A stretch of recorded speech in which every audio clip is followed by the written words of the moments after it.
But Eisner points out that life in the classroom is not always linear or neat, and says on page 100, quote, "Many of our most productive activities take the form of exploration or play. In such activities, the task is not one of arriving at a performed objective, but rather to act, often with a sense of abandon, wonder, curiosity.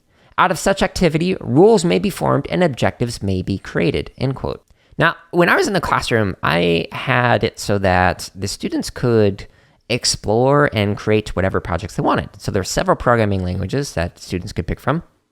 Like one of them specifically focused on coding music, another one focused on art and animation, another one allowed them to make games and stories, and another one and it was like great for making apps. And this was a variety of different types of apps for like iPads, iPhones, etc. A student could start on a language or a project, and then they could abandon it at any point that they wanted to. I often ask them to, hey, spend maybe a full day on it or a full week of class work on it. And then if you decide, you don't like it, then cool, you can switch to something else. How many times have you, as an adult, worked on some kind of a project? Like, oh, I'm going to do this painting of, I don't know, my dog. And you get halfway through it and you realize you're not quite the Van Gogh you thought you were. Or you're like, nah, you know what? I'm not really interested in this. I'm going to put this on pause. Or maybe not even resume it ever. Instead, I'm going to do this other thing that grabs my attention. But in classroom context, it's usually positioned as, well, once you start something, you have to finish it. And when you start something, you have to have the end goal in mind. And that's something that I didn't really like.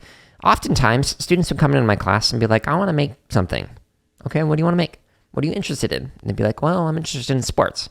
Okay, well, spend some time thinking about what you're interested in sports and maybe what you want to create. So then they start creating something relating to sports that they think is of interest to them. But as they're working on it, they go, oh, you know what? I actually learned this little thing that I can do that's kind of tangentially related to this. I want to head in this other completely different direction.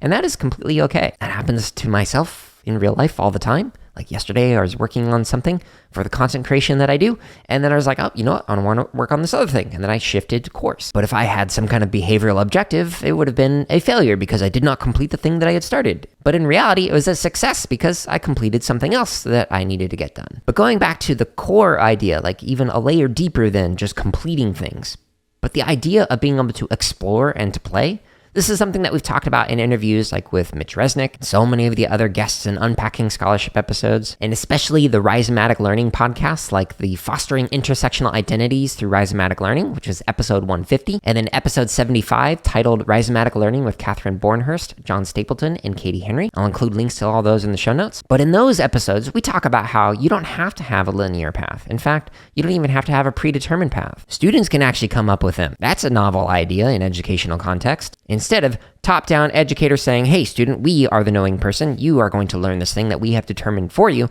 Instead, you could start with, hey, student, within this domain, like computer science, what is it that you actually want to learn? What kind of projects could you create, or things might you explore? Or how might you express yourself through computer science? Or how might you investigate your interests in computer science? But I won't rant on that too much more because we talk about it more in other episodes. Check this out in the show notes at jaredoleary.com or by going to the description in wherever you're listening to this on right now.